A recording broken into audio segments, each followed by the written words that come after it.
Hi everyone, my name is Vicky Flanagan and I want to talk about the guided meditation this Sunday. So this Sunday, January 30th at 7 p.m. Irish time or 11 a.m. if you're in Vancouver, we'll be meeting online to take an energetic tour of Uisneach. So Uisneach is known as the spiritual centre of Ireland. This sacred land holds so much weight. There's so many different things going on here, lots of mystical energies. It's also rich in history. There's so much in terms of mythology and archaeology and even ecology, right? But all the all the ologies. Um, so there's so much here, but the theme for this Sunday is embrace true connection with Ale na Míreann, and known in English that is Stone of Divisions. This limestone rock, I think it's like 20 feet, like in height. It's really it's quite big. So this limestone rock is about 12,000 years old, and it was washed up during the Ice Age to sit right at the summit of the hill of Uisneach. And actually, its location is said to mark the exact centre of Ireland. So this is also known as the navel of Ireland. And if you've ever heard that before, the term like the navel of a place, the navel of a country, there's usually typically a lot of spiritual, kind of mystical, um, you know, story around that. And we can kind of also see that in Ireland. So it's really interesting when we want to explore this. And for example, so if we look at through history, pre-Christian times, the High Kings would have met here at the Stone of Divisions. That's where it got its name, because at the time there was actually 5 provinces in Ireland. The fifth province being Meath, or known as Meath. So again, this is kind of where they met. It was symbolized as the center of Ireland. So they met here so they could divide the country into 4 provinces. And I'm sure other, disagreements happened there. It was fair. And also it was known as a spiritual center. So there was lots of ceremonies here. Um, you know, Meath and Uisneach in particular is also known to hold the fifth province, the mystical province, which is called the Otherworld.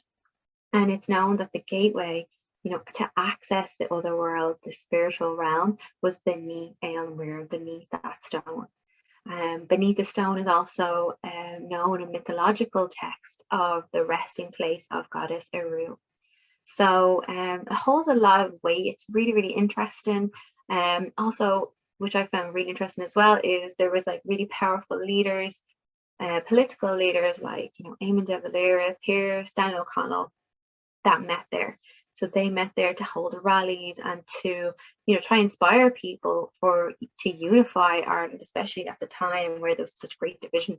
So it's interesting. What I want to do is, and through my own meditations, like I'm not a mythologist and I'm not an archaeologist or historian, I'm an energy worker.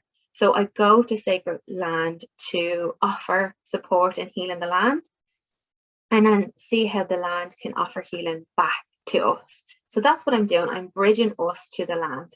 And also I leave this is quite a guided meditation. There'll be instruction, there'll be guidance, but it's a really gentle and sweet way. And I also like to leave space for creative freedom, so that you can decide what your truth is. You can build your own relationship to the land and these mystical energies that, even those that protect these areas and guard these areas. So that's what I hope. We can look at all the information that we've gathered over the years from different different pieces, whether it's mythological text or Christianity at the time or whatever it might be, right? And we bring it together. But I want to offer a new path, one where we decide what's true for us and we develop a relationship and reconnect with the land. Kind of remembering that the land, the earth, made our bodies. The land, or the earth, holds our ancestors, made our ancestors, holds our body today. Without it, we wouldn't survive. So for anyone that thinks this might be a little bit out there, that's okay. I'm kind of drawing on Indigenous wisdom and how Indigenous peoples and probably like Irish ancestors too, right? The way they worked with the land and the earth in such a way where they were practicing reciprocity. It was at the heart of everything they did. So before we go to a place and take, which is so common now, especially in the capitalist structure that we live in now, but what we're doing, we're practicing reciprocity in these meditations where even though we're using our imagination and our mind's eye, we know we've connected because we can feel it. And that's what imprints. And when you show up for the land and you offer the land healing and support and what it's up to, the land, it's not used to this. Humans have hurt the land so much. So when we show up like this, it opens up to us, typically in a really big way. And we receive such a big healing from that. So I would encourage people to be open-minded. Don't put any expectations on it. Remembering that we're reconnected to a land that loves us unconditionally. And, sometimes that can be just all the encouragement that we need.